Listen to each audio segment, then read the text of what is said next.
Meme coins are pumping. I don't know. This I didn't really know, but I see you have it here in the notes. Again, not on Twitter. NFT Twitter. I would have maybe known. I guess the big attention thing or hype thing this week is all these meme coins are going absolutely crazy. There's this coin, PEPE, P-E-P-E, obviously after Pepe the Frog. It's up like 1 million, like literally 1 million% in 5 days or something. People. So what is that? A 10,000x or something? 1,000x? So like there's people that there's screenshots of people who bought like $50 or $100 worth and have like $1.5 to $2 million now, like 5 daes later. Which now, why did you not tell me to buy this? I didn't buy it either. Why didn't we do that? Two Bored Apes talking NFTs, DeFi, and some random stuff. Two Bored Apes talking NFTs, DeFi, and some random stuff. Welcome to episode 75 of Two Bored Apes. I'm your host, Jamie. I'm here with my friend and co-host and recent defeater of me in a chess match, Roy. Roy, aside from feeling just so good about beating me in chess, how are you? I'm good. It feels better now to beat you at chess. Like 6 months ago, it felt like nothing. Kind of, yeah. It was like almost like relief. All right, I didn't screw up. Jamie didn't win. Now it's like, right. Oh yeah, it was a somewhat close match for a bunch of it, and then I was able to win. So feels good. I'm doing well. I have a brisket in the oven. Life's good. What are you drinking? That is a very vibrant blue drink. This is Mio Energy. It's basically B vitamins and caffeine and some fake sugar. Okay. Do you know if you have a point cut or a flat cut brisket in there? I don't really know. I've never made brisket before. I've only ever had it. Was it kind of like a thin rectangle, or did it have like a bit of a... Does this mean anything to you? It had could have been both. Yeah. Okay. I think that sounds like the point end. If it's giant, though, maybe it's just both. But no, it's not giant. Like, I had the option to buy a 1 kilo or 2 kilo one. I went with the 1 kilogram, 2 pound, 2.2 pounds. So point cut is the fattier end, and the flat cut is the leaner end. I prefer the point, of course. Yeah, I'll take a photo, and you can tell me when it's. Yeah, maybe you can also look at the packaging too. That's thrown out. It's long gone. How long gone? Shouldn't it just be sitting there in the trash? I wipe my mouth with stuff from the trash. I mean, I'm not afraid to look at something in the trash to see what kind of meat I'm cooking. We take the trash out most days. I took it out yesterday, so it's not. I wonder if is the audience familiar with the famous wiping my mouth with trash story, or am I just saying that? Yeah, you probably surely brought we've it up. spoken about it before. The newer listeners probably haven't. That was probably. Do we even have new listeners? 6. I don't know. In theory, we have some new listeners. And some lost listeners and some old listeners. Just in general, in like the crypto and especially NFT space, I just don't think there's many new people joining this. No. Certainly I agree. Nowhere near as many as a year ago and prior, but even it's just... No, we don't have troves of new listeners, that's for sure. But I assume that there's people each episode that have never listened before that stumble upon it and go, if you're listening for the first time, let us know. Just like ping us in Discord, add us on But Twitter. If they're listening for their first time, they've already stopped because they were told it's an NFT podcast, and we've talked about chess and brisket so far, and that's it. And your blue vitamin and my blue drink. Beverage. Yes. Yeah. This week's episode brought to you by Mio. Just kidding. Unless Kraft wants to pay us, and then it will be. Mio, if you're listening, you want to sponsor this show, it's a brand under the Kraft umbrella. So if Kraft would like to sponsor us, we're probably open to it. Yeah, why not? Shall we? So I was going to say, should we start talking about the things that the listeners wanted to hear before they already turned off?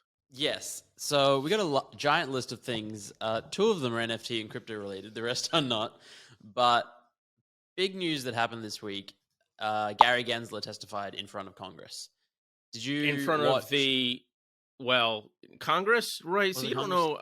You don't know how the United States government works. I really don't. It is a part of Congress, right? So Congress is the Senate and the House, right? Mm-hmm. And then within each of these, they have committees that talk about specific topics, and you get nominated. It's all it's all unsurprisingly very political who gets into these. And this was the House Financial Committee, I believe, Financial Services Committee. So it's specifically a group from within that gets to, grill the head of the SEC every once in a while, for instance, to talk about financial issues. Yeah, he did get grilled. I don't know if you saw He did. much of it. Did you watch the whole thing, or you just saw some clips? I did not watch the whole thing. That sounds boring. Although I did basically the equivalent of it at the Rhode Island State House the other day, actually, on a completely different subject, and that was wild. But let's. The clips I saw were basically him just getting absolutely obliterated by senators, congressmen, House representatives. So I believe this is the House. So they're representatives, not senators. Representatives, yeah. Yeah, so this is from the House of Representatives. A few sort of particular instances jumped out. One was someone was asking him if he owned any digital assets, any crypto, any Bitcoin. And he was like, in the process, like his answers, he never gave yes or no answers. It was always like very political and like dodgy. But in very lawyery. Yeah. In his way of answering the question, basically getting to the point that he does not own any crypto, he mentions, I don't own digital, but I gave some lectures at universities on blockchain, and I spoke extensively, and it's like, so you don't own any of these assets, but you were lecturing people about it, and you're making policy about it. And so that was like one funny thing. The other was I was going to say, did you? Because in that class, I'll just continue. It seems like you didn't. In that class specifically, yes. In that class, he talked about how the founder of Algorand was brilliant, and how the Algorand protocol was brilliant and like a valid technological advancement. And then recently, or I don't know how recent it was actually, the SEC ruled that Algorand is an unregistered security, and people were saying, now is he going to fine himself the millions of dollars that he has also fined, for instance, Kim Kardashian for what's the word, endorsing unregistered securities, which it seems like he did the equivalent of in this class as well. Of course, he's not going to, but I think it was interesting. With Kim Kardashian, was this them? I thought it might have been the CFTC for some commodities things, or maybe it was the SEC. I don't think so. Yeah. I think. I don't know for sure. I could probably Google it while you talk about some other stuff if you wanted to, though. Yeah, well, I mean, this does lead us into the next thing that he was getting grilled about was, is ETH a security? And he basically, the person grilling him was like, yes or no, is ETH a security? And then he'd go off and like try and say something completely irrelevant. He's like, no, bring it back, reclaiming my time. I just want to ask you, is it, but then do you think right now, do you think ETH, and he just didn't answer it? Yeah, it seems more like that. Now, again, one of the things that like Stratechery used to talk about when there was a big bill in California that was basically trying to figure out, are Uber drivers contractors or employees? And what he was basically arguing is that, frankly, we have new technologies that are giving us new things, and they don't cleanly fit under the existing frameworks. And so they're not really exactly either. And that's sort of what I would say seems like the most accurate way to answer that here. But if I had to pick one of the two, it does seem like it acts more like a commodity than it does a security. And just to go back to the Kim Kardashian thing, it was the SEC charging her. She paid $1.26 million in penalties, without admitting guilt, because that's how it all works in these things. Yeah. You basically just get extorted. And it was for Emax token, which was called short for Ethereum Max. Never even heard of it. Seems legit. Yeah. So there was that hearing. I actually, before this recording started, pulled up the thing. It appears as though that famous clip that we saw was like the very first question, like 1 minute in. So I'm curious kind of how much other stuff there is. It is interesting though, if you look at like the summaries from various news sites, you basically have it coming from either crypto sites that are very, pro crypto, or just like CNBC, who kind of doesn't necessarily care. They just have to report on it. Yeah. But you could I watch mean, the whole thing. It's all public record, and so you can read all the text or watch all the video if you want to. It's probably quite long and boring, but also somewhat interesting. But those things are very frustrating because the degree to which these people just from the receiving end. So, for instance, Gary Gensler will just not answer or give the most mealy mouthed answers that they just refuse to get nailed down, basically. And then from the other end, there's lots of these hearings where it's very clear that the politicians are just trying to gain political points or don't understand at all yeah. the technology or whatever that they're talking about. Like, I don't know if you remember the one The TikTok. they were I think it was one before that, but it was another big tech one. And the guy was basically saying, like, now does Google know when I'm on Wi-Fi or whatever? Like, and it's like, you have an Android phone. Yes. What are you talking? It's all confusing. Or not confusing, but disheartening, I guess is the word I was looking for. Yeah. Now, in our group chat, you're like, you want to. You're a fan of like more violence, right? Or like military. My point was basically that there's some sort of old saying from one of those people that is popular, but basically about how the government should fear the people rather than the people fearing the government or something, or the government works well when it fears the people. I feel like there's not enough of that, or to the degree that there is that, it is about people that have been, it is from people that have been wildly brainwashed and are fighting the wrong enemies based on just pure lies that, Tucker Carlson or whatever has convinced them is the truth. Yeah. And the degree to which people can just do terrible, terrible things for basically all of society and face no consequences for it. One of the particulars that I brought up in the group chat was the Iraq war. We know now that there was no weapons of mass destruction. It was based on a total lie. Mm-hmm. Literally hundreds of thousands of people died. Hundreds of thousands of people died. It cost us trillions of dollars. It left a power vacuum that got filled by ISIS. And the people that lied us into it are just going like, Saddam was a bad guy, and there's no consequences. It seems bad. And then they still get to go. Not only do they just get to shrug their shoulders, they still get talked to about the current issues as if they're fucking experts that we should respect. It's very maddening to me. Some people don't care. And I feel like, if you look sort of at like what has happened in France lately, it seems like they have a society that's better at having solidarity across the entirety of the working class to go, you can't just fucking do this shit that fucks us and face no ramifications for it. We will push back. Whereas here, it feels like here in America, the degree to which we can do that is very poor because we've been so expertly divided into two camps that, there's only ever going to be basically one side of the populace that is angry enough about something because the other side has been convinced that this issue doesn't matter or is good or whatever. Yeah, and that seems accurate. There's clearly stuff that is negative for, huge swaths of the society, regardless of whether or not you are red or blue. This is funny, actually, by the way. Although I hate the Democratic Party. I cannot stress enough how much I hate the powerful people in the Democratic Party and all of the things that they basically stand for, because I feel like they stand for so little, even though they pretend like they stand for a decent amount.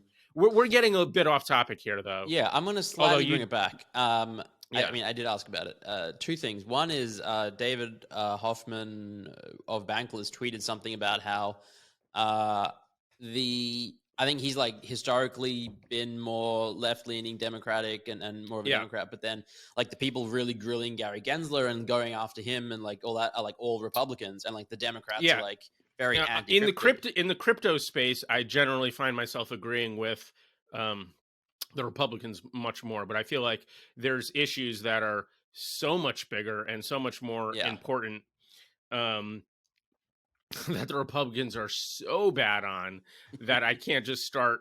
You know, I'm just doing a thing that seems sadly sort of rare these days where I go, you know, I don't actually agree with everything on this party and disagree with everything on this party. Which is how it should be for everyone. Right. But it is also unclear to, you know, how much the Republicans actually do care about this, rather than it's just a way to convince people like this bankless fella to vote for them instead of voting for them, because he has so much of his you know, personality and identity, never mind financial interest, involved in this, that he goes, well, I guess I don't care about, you know, various human rights issues that the Republicans are abominable on because of this thing over here. Which, whatever. I mean, vote for whoever the fuck you want to, but to me, it feels like, well, I'm gonna get so far off on a rant in this. But, all right, and again, I would like to reiterate, the Democrats are so fucking shitty that it's not like I'm going, oh, they are paragons of virtue. No, none of that. They're just not openly fascist like the Republican Party is, en masse. It's a low bar. Yeah. The thing you said before about how government should fear the people and not the other way around. Right. I feel I've been sensing that a little bit, not in sort of a violent, militaristic physical revolt sense, but like more of the financial side with crypto. It does seem like, you know, the entire essence of, you know, cryptocurrencies, blockchain, decentralized, taking power away from centralized banks, governments, etc., maybe slightly threatening the government. And we're seeing, like, in the last few months, is all of this, you know, these attacks effectively on companies and individuals and coders, like for the tornado stuff. It's just like there seems to be some sort of fear there on that level, if not a the companies. Yeah, I mean, it's definitely, if you think about what crypto does and can do, it's a fucking big deal and definitely threatens the status quo in various ways. Like that's basically what it was designed to do. So it makes perfect sense to me that there would be lashing out at it. Now, if you do, though, you know, this is something I feel like we've talked about before, but there's definitely feels like there's a subset of the crypto crowd that acts as though, because the technology allows it to exist regardless of what the laws are, that the laws don't apply to it, which is obviously not really the case. And so you look at the tornado cash thing and it's like, I don't like the idea of, you know, it being illegal to write certain pieces of code or whatever necessarily that have a, you know, neutral, they're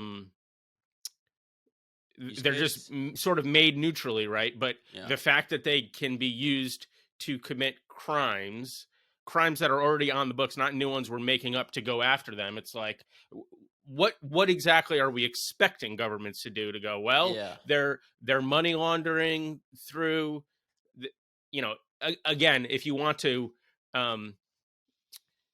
you know, be totally intellectually honest, right? We can also look at the fact that banks very regularly are facilitating money laundering.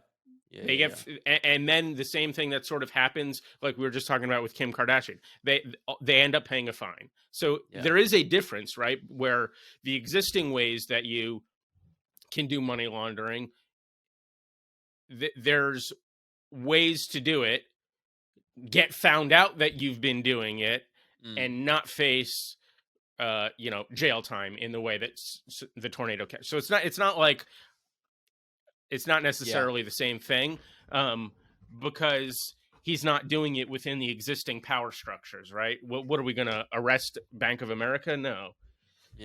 Although specifically when I think of banks that do money laundering, HSBC is the one that I remember having a big case about it, where they were helping the Mexican cartels a few years ago, and just they paid a big fine to some people, and there you go.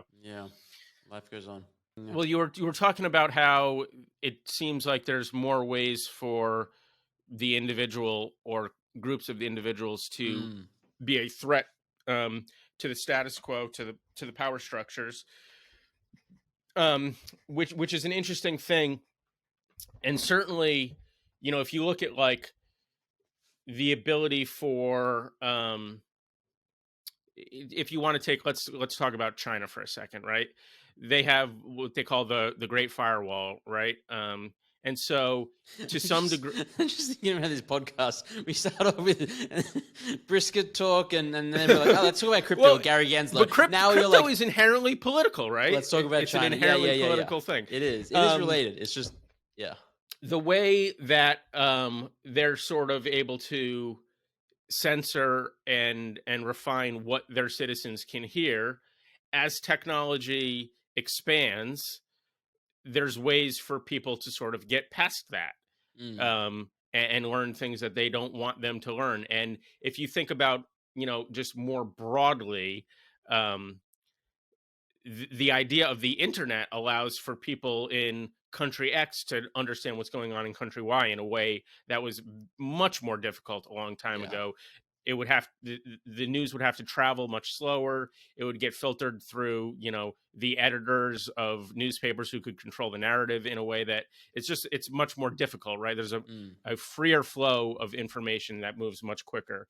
And so the degree to which the common folk can just communicate with each other globally is it's night and day. But now you look at crypto, and it's not just communication necessarily that you can do with me here and you there without the need of intermediaries saying, yes, you can do this, or no, you can't do that.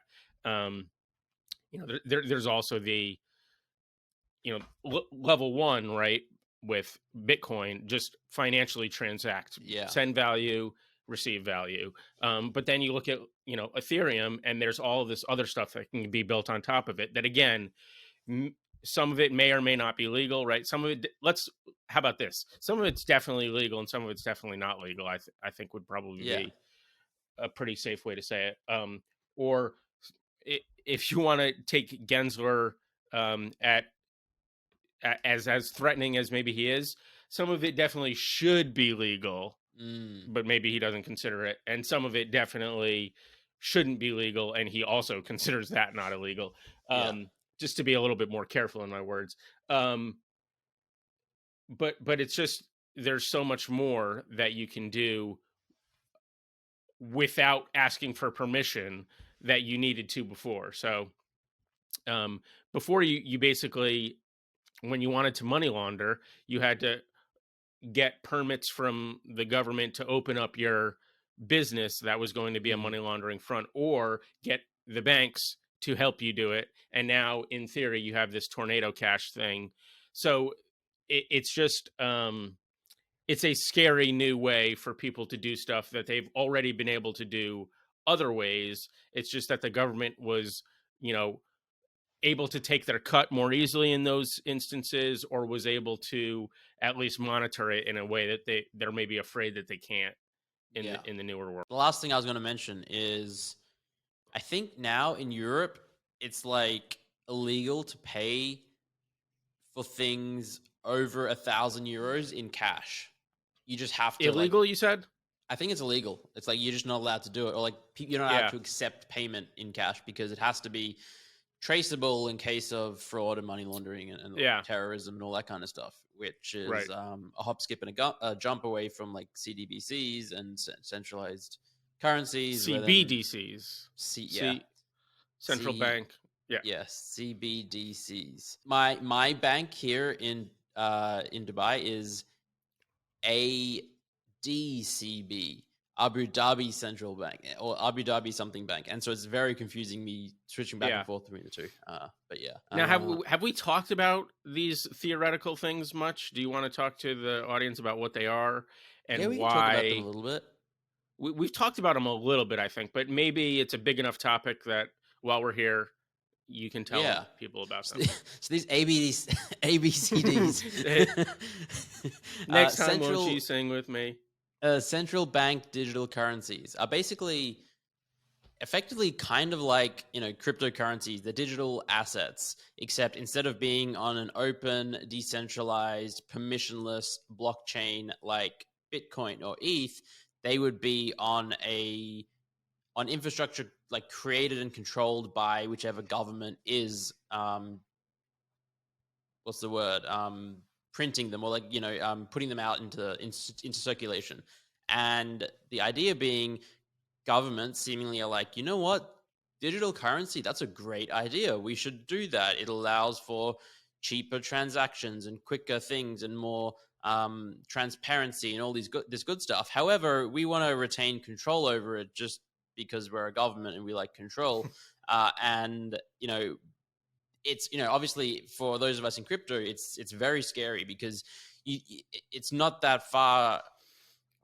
It's not too hard to believe a future where you are the government says, you know what, you've done something wrong, we're just going to freeze your money or take some percentage of it or issue you less, and then you have like a social credit rating, and then like the people who do better get more money. It's just like it's too much power, and I think again, yeah, that's kind of the gist of it.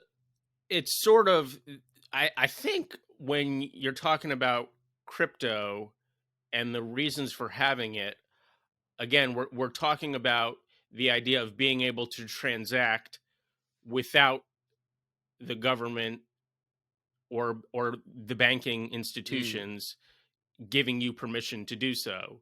And this is basically exactly the opposite of that. It's just the only thing that's similar is that they're digital currencies, and they're not even necessarily representatives, because when you have money in a bank account, right, that's also digital in a sense, because it's not physical, but it's a representation of that. Whereas this is basically, in a way, doing away with the dollar bills entirely, and saying it's all this at this point, even though in reality, when you're talking about, for instance, US dollars, something like 98% of them or whatever are already not physical.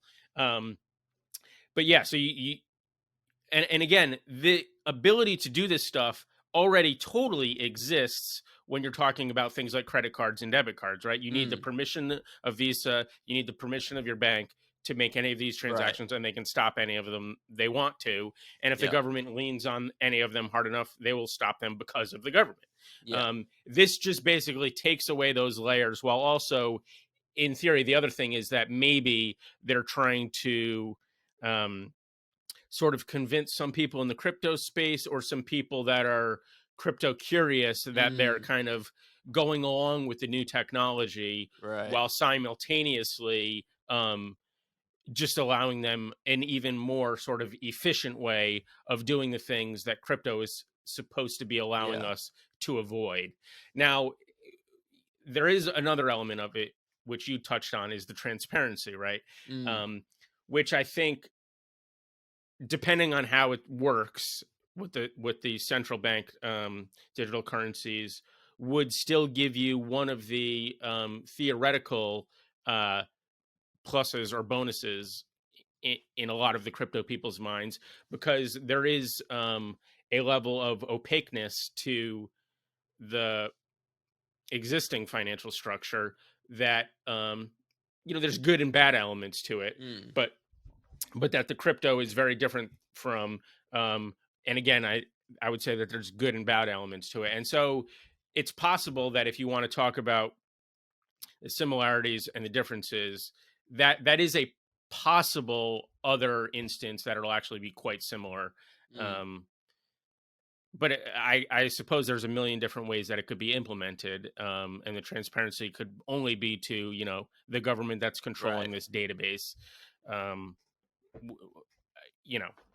and I think it's already sort of in the works in China, as far as I know, or there's a lot more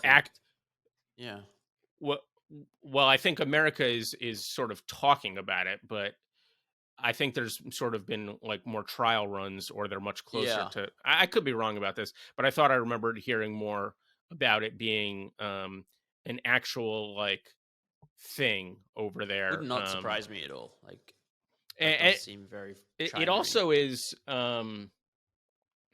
I don't know. It's sort of interesting because obviously it's sort of our job to talk about the negatives of it. But if you're talking about the difference between, rather than talking about the difference right between crypto and this, if you Mm, talk about the difference between the traditional financial world and this, there are elements of it that are a lot superior, I would think. But it all also, it's one of those things that um, just depends on how much you trust and agree with the government, right? yeah. It's good when they're good and it's bad when they're bad, which is the same thing for almost any large amount of power that you will give the government. Yeah. There's this quote. I can never remember exactly what it is. Maybe you know it, but it's like whenever there's new technology or some new innovation type thing, um, it might seem amazing when it's like in the hands of like a benevolent, great government, but you should always consider like what happens if like the bad guys get control of it. Like what's the worst case scenario? Yeah, Yeah, no, that's how I think about this. I've heard people talk about that concept ad nauseum, but I don't know of any witty quote that really I'll look it encapsulates it up. that I could think. Yeah. What do you think of fractional reserve banking? Just to round out this segment. I think that it has helped human society be able to um, grow and have a financially motivated populace to accomplish things that would not have been able to be done otherwise. Mm, But it has built a giant, in many ways, house of cards that is very fragile and could come crashing down in terrible ways, is basically my overall view of it. yeah, I agree. I agree. It's sort of incentivized good things, but has also created it has also incentivized bad things and made a sort of good, prosperous society that is not as stable as it may look. Yeah. Here we have the FDIC. I assume you know about it. Yeah, they insure like 250K in Federal banks. Depositors Insurance Corporation, I believe it stands for, which basically means that, if you have a bank account in the United States at an FDIC insured bank, which is basically all of them, I believe, and this number changes, and I think right now it's $250,000. So if you have Mm-hmm. that or less in your bank, if the bank itself goes under, the FDIC will make you whole, essentially. Yeah. But the thing is, people, I feel like, think that it's basically the federal government saying that, because the name kind of sounds like it, but it's not necessarily. It's just the FDIC, uh, and they're basically protecting, with this FDIC insurance, $60 trillion worth of deposits, and the amount of money they actually have access to in order to make people whole is like 700 billion or something. So, Right. if all of them went under, the FDIC has 1.5% of it can make everybody 1.5% whole, which is 98.5% away from being actually whole. Yeah. And so again, this sort of goes back to that thing where the fractional reserve banking has enabled a lot of growth and positive things, but it's resting on a potential house of cards. Yeah. I agree. I mean, biology famously came out like a month and a bit ago saying it's all going to collapse very soon and US dollar will hyperinflate and everyone's going to have all these bank runs and Bitcoin will hit $1 million in 90 days. I mean, we're like 60 something days away. I don't think that's happening. He's not doing great on his bet. He's not. But as we talked about here, right? It doesn't seem like a thing that he actually thought he was going to win. Yeah. He doesn't seem quite that stupid. Yeah. I But think the it's up thing like with that 50% since is he said not it. that bet is not going. I think Bitcoin is going to go up, right? It's not a directional right. thing. The thing that's exciting about it or whatever is the scale of it. Yes. Yeah. You flip a coin, you're going to be directionally right about Bitcoin 50% Yeah. of the time, right? Yeah. All right. Should we move on? Sure. Meme coins are pumping. I don't know. This I didn't really know, but I Yeah. see you have it here in the notes. I Again, mean, not on you're off NFT Twitter. I would have maybe known. I guess the big attention thing or hype thing this week is all these meme coins are going absolutely crazy. There's this coin PEPE, PEPE. Obviously after Pepe the Frog. It's up like a million, like literally 1,000,000% in 5 days or something. People. So what is that? A 10,000x or something? 1,000x? So like there's people that there's screenshots of people who bought like $50 or $100 worth and have like $1.5 to $2 million now, like 5 days later. Which Now, is why did you not ludicrous. tell me to buy this? I didn't buy it either.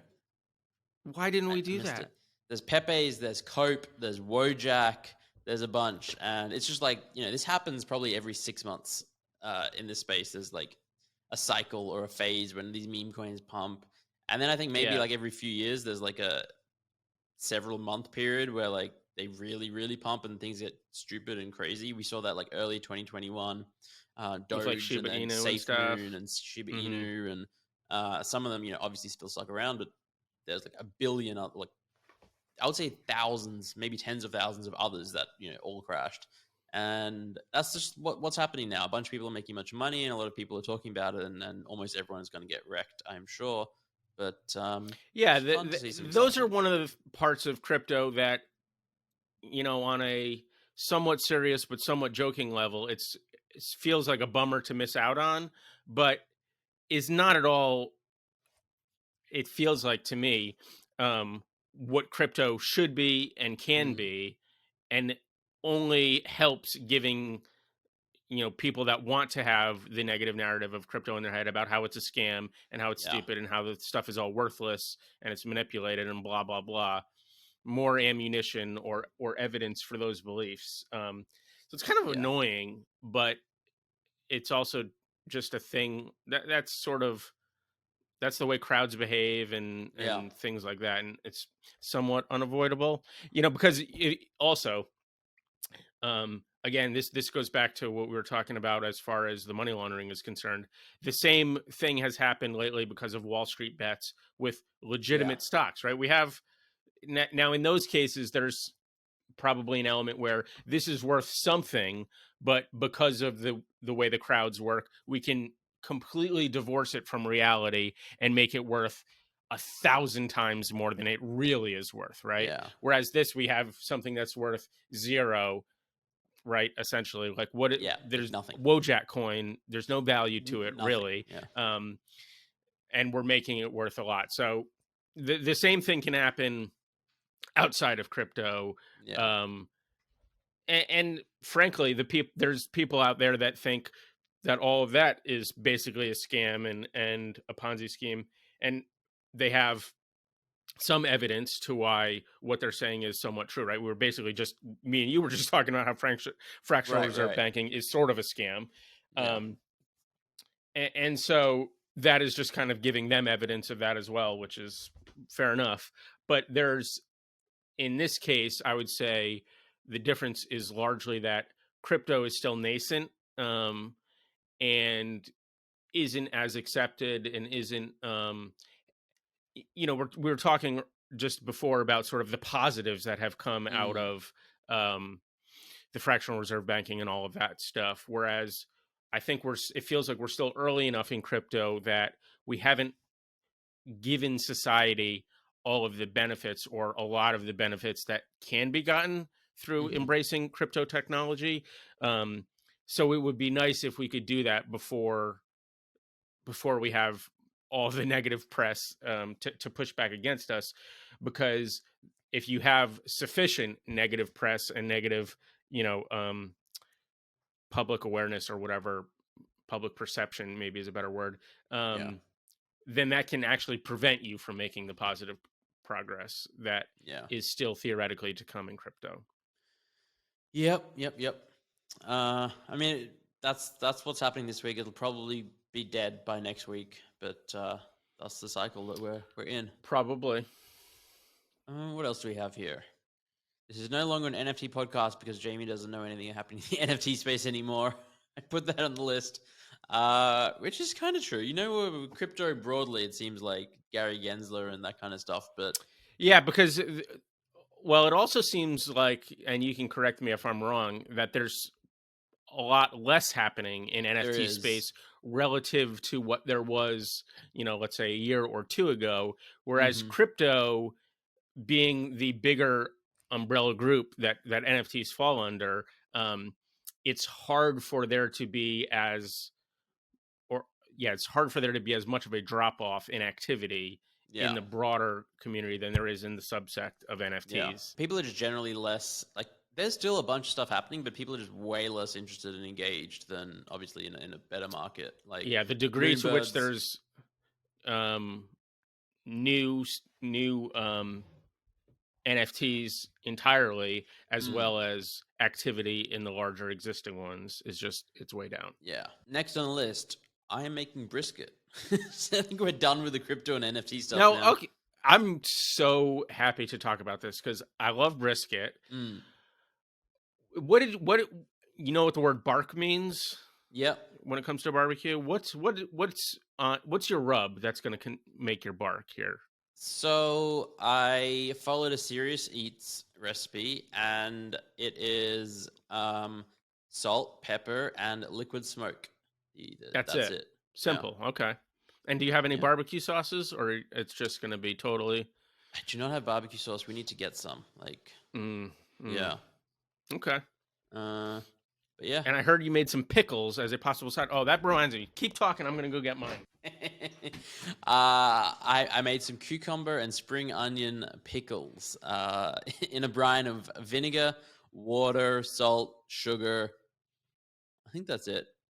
And good accompaniment to brisket, any sort of Texas barbecue. Got to have pickles. And got to get some barbecue sauce. So Jamie is showing us a jar of watermelon rind pickles. Is that correct? Yes, pickled watermelon rinds. Very popular in the southern United States, southeastern, sort of more specifically, although when people talk about the American South, that is what they mean. But for non-American listeners, you might think, oh, New Mexico, Texas, because that's south. But no. Anyway, this would also be very good with your barbecue. Very similar brine. We got the watermelon rinds. Yep. And then we have water, distilled vinegar. I wanted to use apple cider vinegar, but I didn't have any.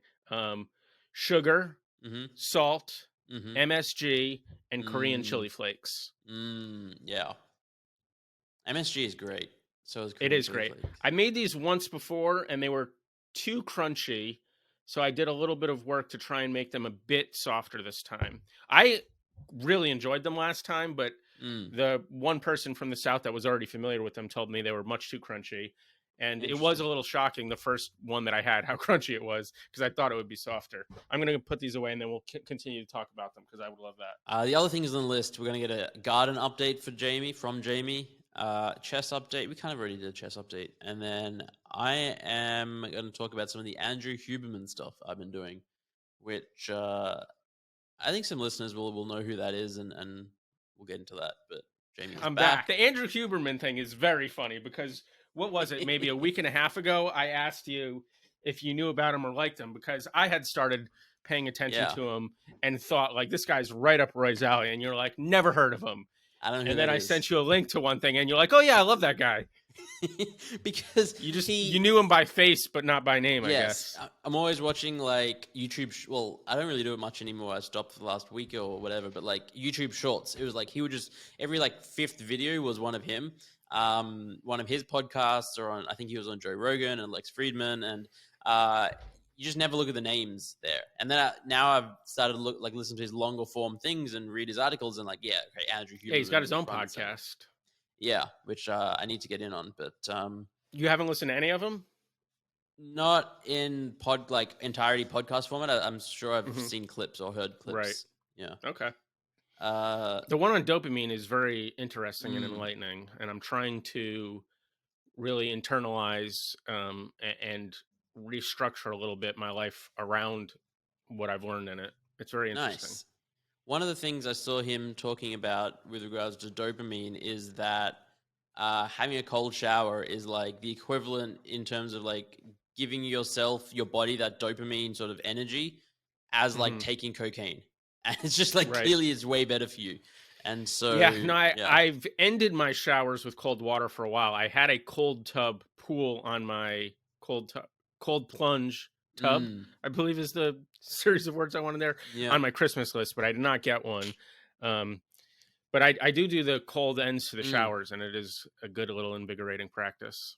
So the first time, like a few days ago, I was like, yeah, I'm gonna start. I used to do cold showers sometimes, and it was cold end, like you do as well. And I was like, I'm gonna start doing this again because it seems like a great thing to do. Had my normal shower turned to cold, and a combination of it, like having been in warm water and the bathroom being warm, and literally just being in Dubai in like 35 degrees Celsius weather. Like I put it all the way to the coldest, and it was tepid, and I was like, this is not gonna work. But then, Oh, really? That's not how I expected that story to go.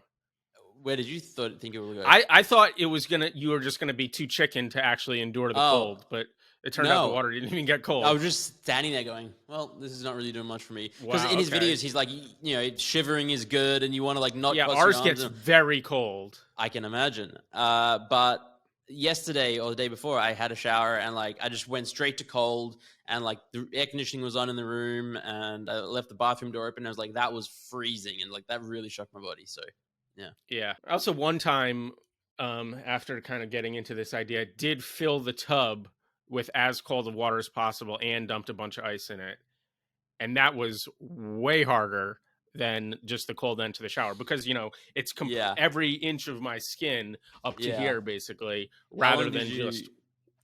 I stay in think for? I did like a minute and 40 seconds or something like That's that, which was pretty good. more than I thought I was going to get, but a little bit less than I was hoping for. Yeah. If I remember correctly. And Yeah. I had something on my tablet that I was ostensibly supposed to be watching to keep my mind off of it, but it was just impossible. Yeah.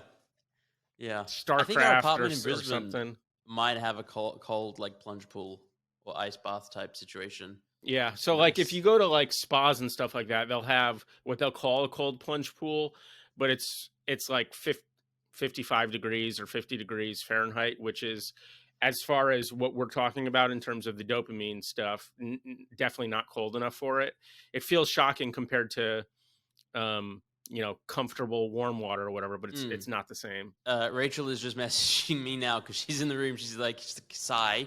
It has a hot and cold magnesium pool. Because I'm always forgetting like what our apartment has. Magnesium? Apparently, magnesium is like you have like an Epsom salt bath. That's magnesium basically. Or like if you go into one of those floating pools, it's all full of magnesium. That's how you float. And it's supposed to be good for your. I don't think that's accurate, but okay. Magnesium? Is this another one of those things where Australia and us think that magnesium is just a completely different thing? It's possible. Because Epsom salt, it could be that there's a little bit of magnesium in Epsom salt, but I think it's still mostly a sodium thing rather than a magnesium thing. I'm curious. I might be conflating those two, and like you do both. But I think for like the floating like sensory deprivation tank things, I think there's a lot of magnesium in those. I'm going to continue to double down and say no, I don't think so. You keep talking. I'm gonna Google this because I agree with you that they're using Epsom salt for it. Which, by the way, brings us into the garden update. I do use Epsom salt in my garden. Okay. So that kind of is a nice little transition into something else. Yeah, let's get you a garden update. This is funny. I always think it's funny when you actually act like this is an official. I just Go Googled ahead. what is Epsom salt, and it comes up with magnesium sulfate. I'm curious Is chemically, a what chemical do you- compound made up of magnesium, sulfur, and oxygen. Despite its name, Epsom salt is a completely different compound than table salt. It was most likely termed salt because of its chemical structure. Oh, right. Salt is like a whole category of chemicals in a way that I don't really understand. So it is a little bit of magnesium, it looks like. Mostly oxygen, MgSO4. Back to your garden update. Oh, yeah. I put two types. I put crookneck zucchini, crookneck squash in the ground, and a couple Tokyo cucumbers in the ground. Things are looking good. The radishes are going to be harvested in probably 2 weeks or something like that. They are so quick to grow. I love them. They really are, and pretty darn easy too. And that's all I have to say. What's there. a Basically, Tokyo cucumber? I'll give you one guess. How does it differ from like a Lebanese cucumber is probably what I'm most familiar with. I don't know you'd have to tell me what a Lebanese cucumber is. I think the ones that we get here, the most common would be what they call an English cucumber. Basically, though, the Tokyo cucumber is a little smaller, and the skin is relatively thin, so it's very easy to eat without peeling. It's not tough skin. Now, what does a Mexican cucumber look like? I don't know anything about Mexican cucumbers. How about a kiwi cucumber? We should move on. Okay. To what, though? We have nothing else. If we're already talking about cucumbers, we have nothing else to move on to. Well, we didn't really fully get into the Andrew Huberman stuff. So I've started drinking yerba mate tea instead of coffee. Now, that is not a meat product, and you're supposedly on the carnivore diet now. Well, I believe it has no calories, so it's like I was drinking coffee, water, and yeah, I'm okay. Anyway, the only calories you're getting now are from animal products. That's your new theory. Pretty much, yeah. Okay. Do you remember someone in the Bet the Pot days back in our early poker? It was recommending. Shibuti.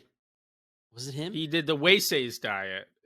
That's the one I assumed you were talking about. Weise's. No, someone was just obsessed with this tea, yerba mate, and I drank it back then. Oh, okay. I think I remember. I know who it is. Well, it was. Can't remember their name. Matcha was the thing that I thought this guy was super into, but maybe they were into yerba mate as well. Someone was into matcha as well. But, Kuro or something was their name, I think. I think they stayed with you in Vegas for like 6 weeks. That doesn't sound right, but maybe. Corey.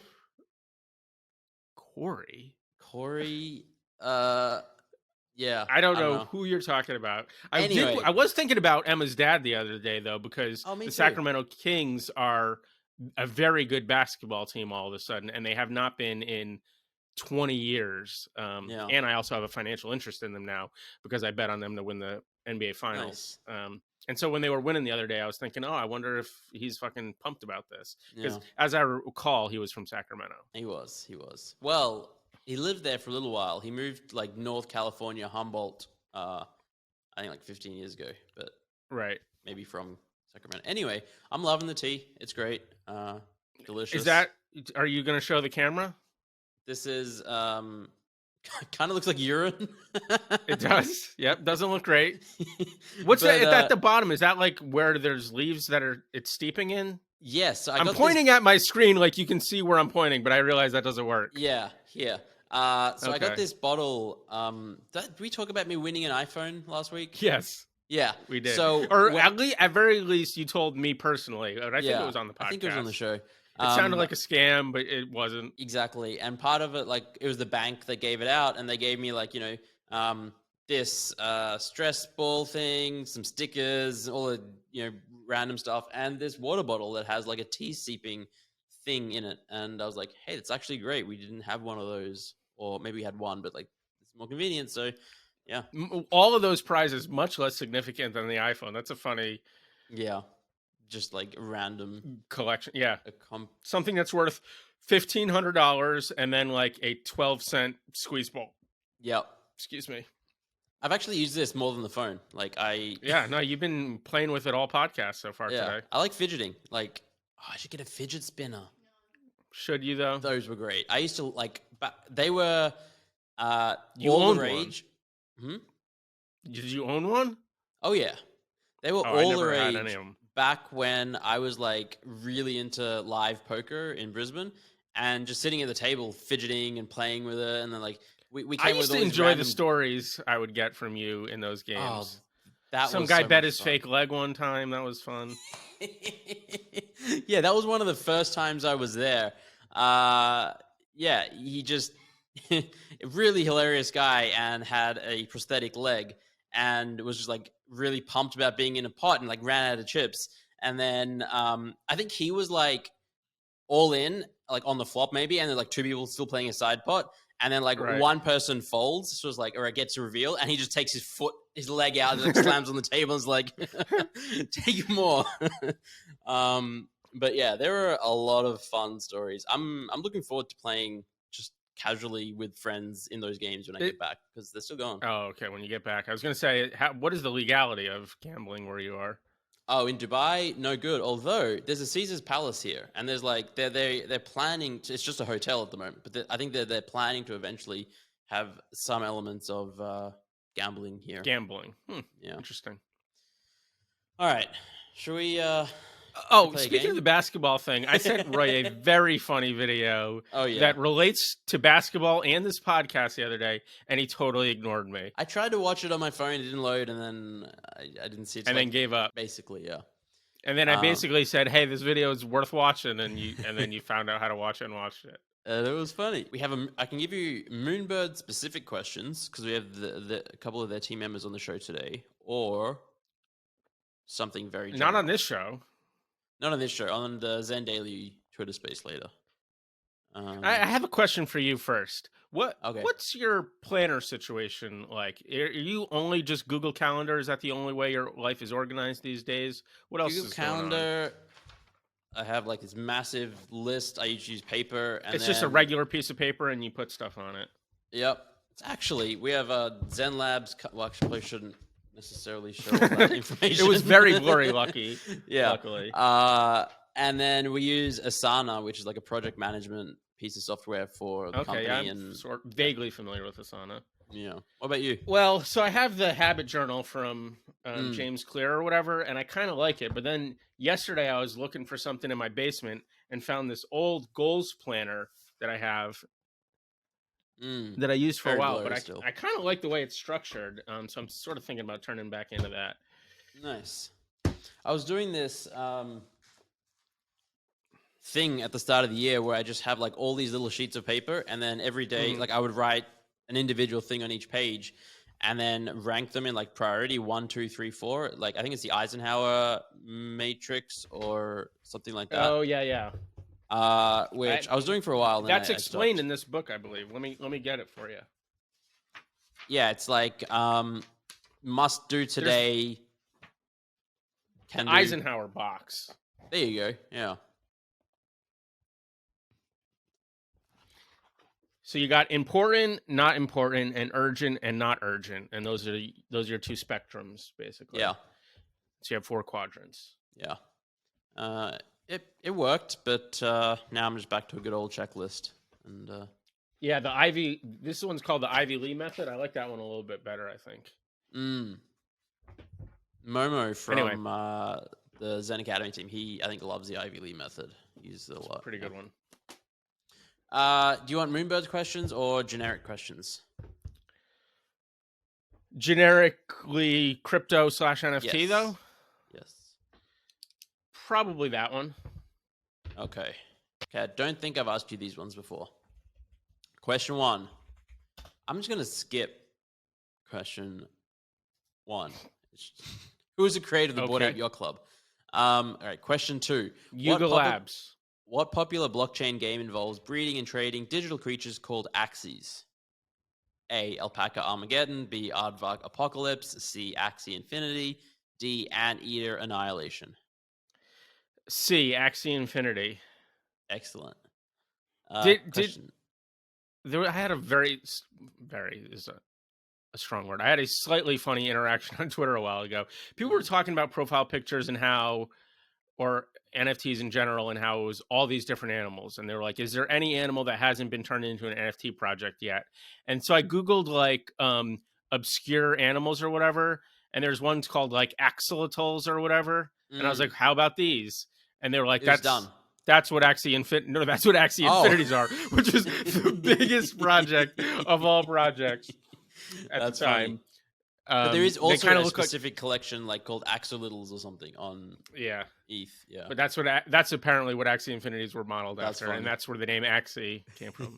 And so that was funny. I almost couldn't have been more wrong about the one that I suggested. It was funny. Anyway, go on. All right, next question. In what year were CryptoPunks launched? A, 2019, B, 2017, C, 2006, or D, 2021? 2017. Correct. Which of the That one I question was scared of, but then the answers were too obvious. Yeah, because if you gave me a range of like 2015 to 2018, I wouldn't have been extremely confident. This is a bit of a trickier one, I think. Which of the following projects launched their their first NFTs first? A, Azuki, B, CloneX, C, Moonbirds, or D, ZenAcademy? Okay, this is an interesting one. It's not Moonbirds. That one's last, I'm quite confident. CloneX, there could be a technicality where that one's definitely the answer because... Oh, yeah, you're right. Let's go with the talking about Artifact. Yeah. It seems like because the question's coming from you and you just acknowledge that you're not talking about the technicality I'm looking at, that the answer is going to be ZenAcademy. I'm just going to try and figure out if you were before Azuki. I'm not even actually necessarily sure that Azuki was before the CloneX profile pictures. You're saying the vials were the first. Anyway, I'm going to go ZenAcademy. That is correct. We were November 2021. Azuki was December 2021. But Artifact definitely had stuff way before way ZenAcademy, and it is the umbrella that CloneX is under. But all right, question 5. In what year was Tether launched? A, 2011, B, 2014, C, 2016, or D, 2019? 2014. Correct. That seems early to me. I would have, it's been around a while. I remember listening to Tetherfud for fucking years at this point. All right, you're doing great. Last question. Which artist's artwork was not in Cosimo de Medici's donation to the Los Angeles County Museum of Art? A, Matt Deloriers. B, Tyler Hobbs. C, Adam Swab. Or D, Yam Karke? Okay, this is a tough question. I'm going to be honest. Just from hearing the names, I don't know who C and D are, which is tough. I kind of have to assume that Tyler Hobbs is one of them, because I certainly know that Cosimo has collected Tyler Hobbs before and would want to do that. De Solaris is a possibility. Can you read the last two names for me again? Yes. C, Adam Swab, and D, Yam Karke. I can give you a hint if you'd like. Sure, I'll take a hint. I do not know C. D, Yam Karke, I'm fairly certain is the artist behind World of Women, who created that collection and a bunch of other stuff. You telling me that you don't know C, that's like a big hint in one direction or the other. I just got to try and read what that means from you. I feel like you wouldn't tell me that. Like, why would you... Who makes these questions, you or one of your underlings? Vitor makes these questions. Okay. He's just asking me. By the way, he's right over there with a gun. Yeah. Oof, this is tough. I feel like I looked at what got collected, and I can't actually remember any subscapes or meridians, but it seems like there probably is a meridian. Fuck.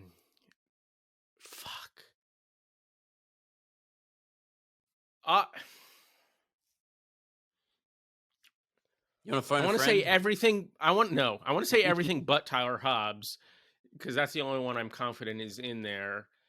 I'm going to assume there's a meridian, and then I'm going to assume that you wouldn't give me that much of a hint on C. So I'll say D, final answer. You could not be more wrong. Tyler Hobbs? Yeah. Wow. That's interesting. I guess maybe they're just too valuable that he didn't want to donate them. But like I can specifically remember. the case. Yeah, maybe not. Because I think maybe there was ringers or a zombie something punk like or something. Yeah.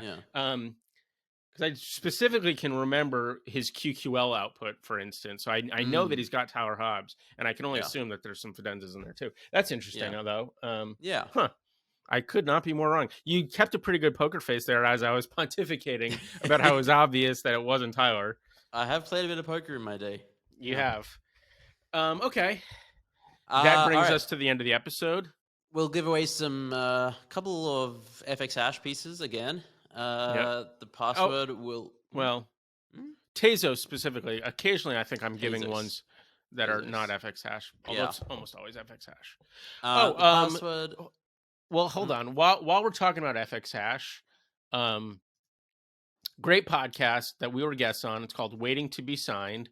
The way that they kind of keep themselves afloat as a podcast, because it's not free to do podcasting, it costs a little bit of money, is occasionally they'll do an FX hash project. They just had a new one that's basically their fundraising for the year. It's called WTBS.txt, so waiting to be signed.text. It's an interesting AI thing where they basically trained an AI model on all of the text from all their podcast episodes they've ever recorded. Wow. So this looks maybe great. go over there, check it out, and mint one if you want to support them, and also listen to the podcast. I want to Very front good. run our listeners. I'm kidding, but I really like it. I will I- pick one or two up. I sort of did. I bought 2 yesterday, but it's a project that has not minted out and has been out for a day or two, so it's not as though. Oh, it has minted out now. Oh, it has. Yeah. It hadn't yesterday, I guess, Yeah. when I minted my 2. But yeah, I was doing some yard work, and then the next episode of their podcast came on, and they talked about it. So when I was done, I minted 2. It's a good podcast. They're good people. Yeah. And if This is you right if you're up my looking alley for as an well. NFT podcast that stays more on the topic of NFTs, theirs is very good. It's specifically it's about generative art from You know what would be FX really hash, funny? which is on the if we Tezos just have blockchain. a recurring segment where we just recommend an NFT podcast every episode. Yeah, that actually talks about NFTs. There's only like 3 or 4 of them, and they're one. So Yeah. no, used but to be like you know, 500 in 2021. But right? how many There's only a few around? of us that are still doing it. Yeah. Yeah, so that all was right. just a little plug for them. Password for the giveaway will be Tyler Hobbs. TYLERHOBBS. All lowercase. And double B, just for our listeners, that's BB. It's not like, in Australia they have some letter called double B. Like The way that W, they have but one called H, which is H to A, B, us. C, D, F, G, H, H. Yeah. So I'll just say it for Americans. HOBBS is the Hobbs part of that. Thanks, everyone. Well, it's also a little bit worth reiterating because it seems very easily like there could be an E after the B and before the This is S's, true. but there is This is not. true. So for our listeners, HOBBS is how his last name is spelled. Cool. We'll be back next And week with another. Again, capital letters or no capital letters? No capital. All lowercase. No capitals. Okay. Thank you for listening. We'll talk to you in a week. Bye. Bye.